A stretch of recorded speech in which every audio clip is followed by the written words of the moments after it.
All right, good morning, everybody. Thanks for jumping on today. My name is Jeremy Jenkins. I'm super excited to be able to share with you some wisdom that should hopefully get you going with your promoter happy travel business here. So we're going to talk about 17 ways to assure your success. All right. Uh, you guys probably know the famous soccer player Pele, right? Pele was from Brazil, and he was the number one soccer player. And he said, "Success is no accident. It is hard work, perseverance, learning, studying, sacrifice, and most of all, love of what you're doing." So let's talk about these 17 things that can really help us and propel us towards success. Mother Teresa said, "Life is a game. Play it." Right. So we need to turn success into a game. We got to make it fun. In other words, we hear a lot about people grinding these days. Right. That sounds awful. Right? Grinding day in and out is a path to burnout and misery. We don't want to grind. We want to make it fun, right? The best performers in the world don't grind, they game. For example, Warren Buffett became good at selling because as a child, he would go door to door selling chewing gum, but he wasn't focused on making money. Instead, he was fascinated trying to figure out which flavors sold best. Even back then, he was trying to make predictions, and he's still playing the same kind of games. Okay. So look, we got to make this fun, guys. That's the whole point, right? Is if it's fun and it's enjoyable, it's exciting, and we have a smile on our face, and people will see it, and it's contagious, and they're going to want to know what we're doing. Okay. So we're not going to grind. We're going to have fun. We're going to have play games. We're going to have contests. We're going to do all kinds of things to make this as fun as it could possibly be. All right. Number two is knowing that you can actually succeed, right? Dale Carnegie. Okay. What did he say? Believe that you will succeed and you will. You got to believe it. You got to know it. Okay. There's a moment when you see what you want and a voice organically speaks within you. I could be that. This experience is pivotal. How could you ever become an Olympic athlete if you didn't at some point see it and believe it in your mind? So, put simply, you need to have an identity shift. No wannabe ever made it big.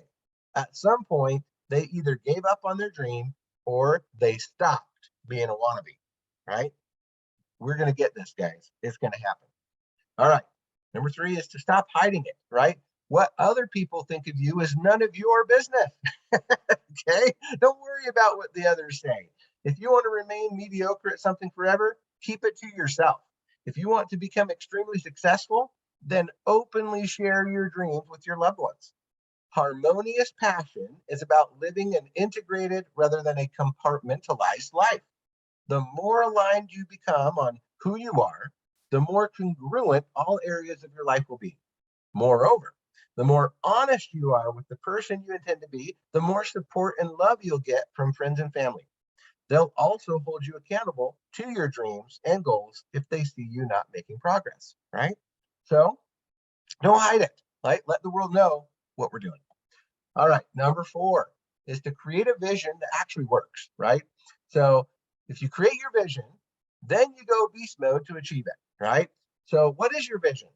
More interestingly, what does your vision cause you to do? How does it motivate you? Rather than worrying so much about what your vision is, you should be thinking about what your vision is doing. What is it doing to you? What is it doing to your environment, your behavior, your relationship, your aspirations, your income, and your impact? Are you and your external world transforming in powerful and inspired ways? If so, then your vision is working. If not, then adjust the vision to ensure it focuses on execution and transformation. That's the most important consideration. Is your vision actually working? All right, number five, Stephen Covey, right? Seven Habits of Highly Successful People said, private victories precede public victories. You can't invert that process any more than you can harvest a crop before you plant it. Okay. So, Kobe Bryant, we all know him. He was always the first person in the gym and the last to leave. He worked harder than anyone else. He had more coaches and trainers. He was always pushing his own limits and perfecting even the smallest facets of his skill sets. When practice becomes the game for you, that's when you're about to explode in your progress. Why? Well, because practice is all about perfecting skills. True practice and learning force you to deeply examine the links in your armor, and you're only as strong as your weakest link. In a world that tells you to ignore your weaknesses, true practitioners do the opposite, right? Focus on those weaknesses so that they become strengths. Okay. All right. Number 6, carry a notepad everywhere, right? Isabel again, they said, write what should not be forgotten. I also heard a quote once that said, amateurs think they can remember, but professionals write it down. So your mind can be like a well. It takes pumping the well for a while to get the ideas and creativity flowing. However, if you get the well pumping, then all you have to do is just keep it going, right? You can get to the point where the ideas and the insights keep coming and coming and coming. Your responsibility at that point is to take notes. If you ignore those subconscious promptings, they will stop coming. So write them down, right? Taking note, adjusting your mindset, and shifting your behavior is how you pump the well. It's how you keep the ideas flowing. You must continually be shifting the connections and the model. All right, number 7, quickly address mistakes, right? Frank Sonnenberg said, lessons in life will be repeated until they are learned. Okay, so we got to keep going. According to brain scan studies, if you do not address a problem within 0.25 seconds after a mistake is made, then you probably aren't going to do anything about it. You'll just shrug your shoulders and you'll just keep going. Okay, this is really bad for your learning. You just more deeply ingrain the negative behavioral cycle in your brain. So performance experts have found that if you address your mistakes immediately, you can learn more in 5 minutes than most people do in 30 days. Wow, think about that. You can learn more in 5 minutes than most people do in 30 days. Ooh. If you simply address your problems on the spot, correct them, and learn better ways, then you don't have to continuously repeat the problem. Wow, that's powerful, right? Think about that. All right. Number 8 is to face your pain. Someday, your pain will become the source of your strength. So face it, brave it, you will make it. Learning and growing are emotional and often painful experiences. Sometimes things happen in life that you just didn't plan for, nor were you responsible for. Traumatic experiences, whether caused by you or someone else, when you go through a painful experience, that experience can only become one of 2 things to you. It's either going to become a long-term problem or it's going to become a core strength.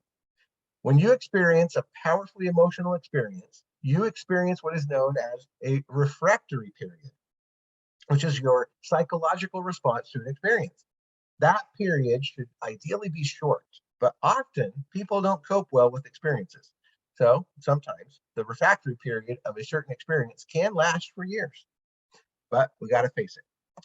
All right, number 9, have fun milestones, right? Nelson Mandela said, remember to celebrate the milestones as you prepare for the road ahead. A key component of mastering anything is creating fun, engaging, and relevant milestones throughout the learning process. For example, if you're trying to learn a new language, buy a plane ticket for 3 months in advance so you can test your new language skills in an immersive way. That sounds fun.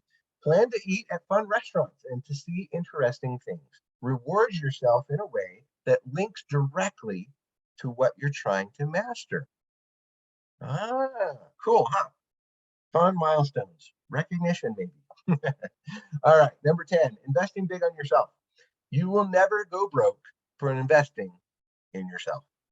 Dreamers invest their money and time into distractions, while doers invest their time and money in their dreams. The financial investment will make it real to you. This is a huge part of ignition. When you start acting in ways that excite you and in ways that reflect the future identity you're trying to create, then you begin identifying with that future self here and now. You signal to yourself who you are by the actions you take. Your behavior shapes your personality and identity. This is one of the most important moments you can have. That moment where you say, whoa, I'm actually doing this. That moment is deeply connected with the moment where you say inside of yourself, I can be one of those. Okay. All right. Number 11 is we just have to ignore the negative, right? Keep calm and ignore those negative people. Keep your eyes only on the people who inspire you. You have good taste, right? Yeah. The worst thing you could do is worry about what your peers think. When people begin to worry about what their peers think, their motivation becomes clouded and confused. They stop doing their work for the internal reasons that got them excited to begin trying to fit in or to be impressive to the wrong people, right? So don't do that. Don't just try and fit in. Don't try and impress the wrong people. Just, focus on the positive, okay? And then you will find success because, as we all know, right, you become like the people you hang around with, right? So if you're one of 5 people and the other 4 are millionaires, guess what? You will become a millionaire too. Number 12 is to focus on challenges and quests. Ooh, I want to go on a quest. Mike Hawkins said, you don't get results by focusing on results. You get results by focusing on the actions that produce those results, right? So the best practice is objective based, not time based. In fact, you want to eliminate your sense of time as much as you possibly can. Living in the dimensions of time is a 9 to 5 mindset. Living in flow is about dissolving into timelessness. It's about enjoying what you're doing for the sake of it. One of the fastest ways into flow is by pushing yourself to achieve certain things daily. If you're weightlifting, your reps or objectives could be to do a certain lift perfectly a number of times. If you're a musician, it could be to play a certain song or part of a song 5 to 10 times perfectly in a row. Make it a game, but more than anything, focus it on successfully completing a certain objective. Don't build your practice around time and effort. We live in the results economy, where results are what matter more than anything now. All right, number 13, see how much you can do in a day. Ezra Taft Benson was a religious leader who simultaneously served as the 15th United States Secretary of Agriculture during the presidential terms of Dwight Eisenhower. Benson grew up on a farm in Whitney, Idaho. One day in 1915, at the age of 16, he was hired by a neighboring farmer to thin a field of sugar beets. He took his short-handled hoe in hand and looked out over the sugar beet field. Here was the thought that came to his mind. If I work as hard as I can, I wonder how much I can do in a day. So he started just as the sun came up, and he worked almost without stop until sundown. When he realized how much he could do, he had thinned a full acre of beets in just one day, which was an insane amount for one person. When the farmer saw that what Benson had done, he was shocked. He dropped 2 silver dollars and 2 $5 gold coins into Benson's hand. Benson could hardly believe his eyes. $12 at that time, and for a 16-year-old farm boy, was a small fortune. As he walked home, he was walking on air and he felt like the richest man in town. The question Benson asked himself is a question you need to ask yourself. How much can you get done in a single day? How much can you get done today? This isn't about being busy, but rather about being productive. It's also about pushing your own limits and seeing how far you can actually go. Most people are trying to see how little they can do. If you're one of those people who can see how much they can do, well, yeah, you're going to be awesome. All right, number 14, give more in your relationships. Zig Ziglar, famous Zig Ziglar, you can have everything in life you want if you will just help enough other people get what they want. Yeah, when you're driven to give and to serve, you become more empathetic and relevant because it's about them and not you. You can actually listen and discern what they need. You're not calculating your next move. You're not thinking about what you're going to say next. Instead, you're actually listening. You're actually discovering what other people need. And that will make you successful. Number 15 is deep focus, deep reflection, right?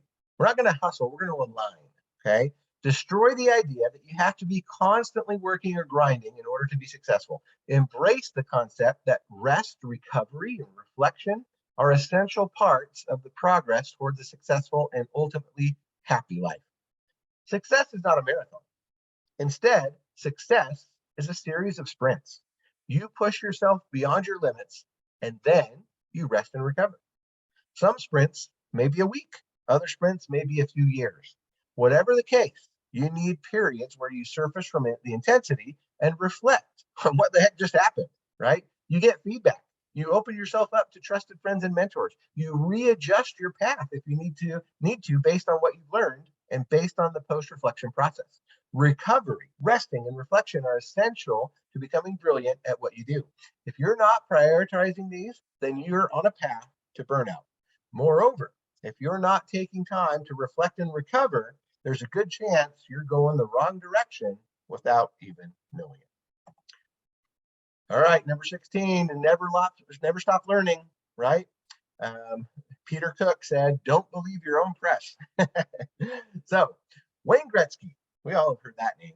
He's considered the greatest hockey player to ever live, yet he was known by his teammates to continually look like a fool. He was always trying new things in practice and falling all over the ice. He failed a lot more than his teammates. The problem with success is that it dulls your motivational edge and drive. In order to keep yourself sharp, you need to never stop pushing your boundaries, no matter how good you become. The moment you stop learning, testing, and trying is the moment you go backwards. If you don't use it, you'll quickly lose it. So keep going on that personal development. It's super important. All right. And the last one, avoid luxury like the plague. John Bon Jovi said, don't get too comfortable with who you are at any given time. You may miss the opportunity to become who you want to be. So, of course, we love comfort, right? We love state-of-the-art practice facilities, oak-paneled corner offices, spotless locker rooms, and fluffy towels, which is a shame because luxury is a motivational narcotic. It signals our unconscious minds to give less effort, and it whispers, relax, you've made it. For most people, success is not really about the work itself, but about the luxury success can give you. World-class performers keep things simple. They aren't afraid to enjoy luxuries and make good money. However, when it comes to their work, they are simplistic. They maintain the scrappiness and drive as they had when they were first starting out. So don't ever get complacent, right? That's the message here. Yeah, luxury is okay, you can enjoy it, but don't let it stop you. Don't let it get in your way of continual growth, continual success, continually being that leader that we all need to be. So with that, I appreciate you jumping on today. Hopefully that was helpful for you and motivating. And we'll get the recording out to everybody so you can watch it again if you need to. But yeah, let's take these 17 steps and let's apply them and let's go out and make it happen, guys. Have an awesome Saturday, and we'll talk to you next week. Take care.